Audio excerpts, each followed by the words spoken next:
Well, we have heard stories about how New Mexicans struggle to get health care. And tonight, in a Target 7 investigation, Corey Howard found one boy who knows the struggles all too well.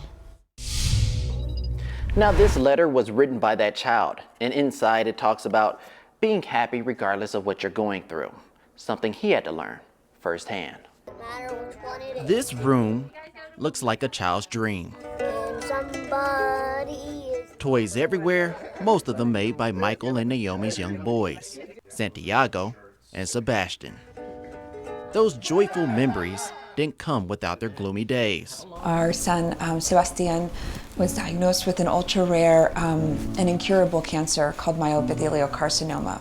Diagnosed in October of 2021, this 2-year-old would have to fight an uphill battle. Doctors found cancer in his hand. At the time of diagnosis, it had spread to his lungs, making it stage 4. Now you can only imagine what Michael and Naomi felt walking out of the hospital, cancer in Sebastian's hand, and they were trying to decide whether it needed to be amputated. But first they sought a second opinion from another doctor outside of the state, only to be met with another roadblock. Some offered to speak with us over Zoom, and that's when we learned that we weren't able to do so because New Mexico was not a member of the Interstate Medical Licensure Compact. A compact that allows doctors to practice in other states. New Mexico is one of only 7 states that wasn't part of the compact. Sebastian's only hope slowly fading. Some of the darkest times for our family, having to see our 2-year-old son go through 10 rounds of grueling chemotherapy. It was a very difficult time.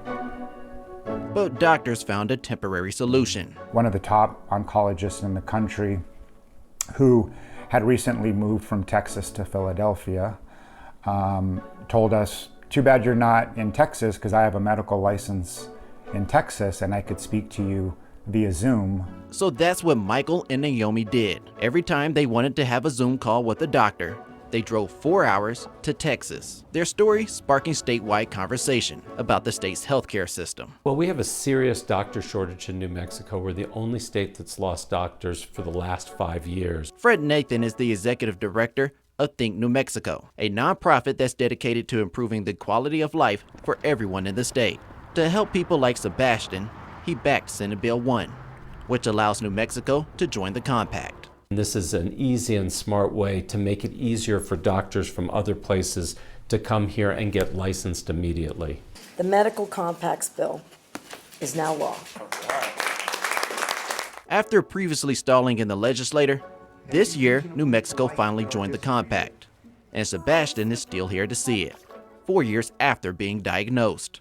And he was there when Governor Michelle Lujan Grisham signed it into law. It's been disappointing that it's taken this long to get the compact done. It got done because of political will and because of public pressure. But Nathan said that there are more issues that need to be fixed, and New Mexicans should not have to rely on out-of-state doctors. The biggest problem with our malpractice laws is this concept of punitive damages. We have the lowest standard for proving punitive damages. Those punitive damages have raised insurance premiums so high that 65% of doctors told the legislature they're considering leaving the state. Compounding New Mexico's doctor shortage, 94% of doctors have said the shortage impacts their ability to provide care. People like Sebastian suffer because of it, but changes are slowly being made. Wow, look at it. He's our teacher. He's our dreamer, and we're dreaming right along with him. As for Sebastian, doctors were able to save his hand. His parents tell me he's still fighting, but at least he has doctors from around the country helping him with that fight.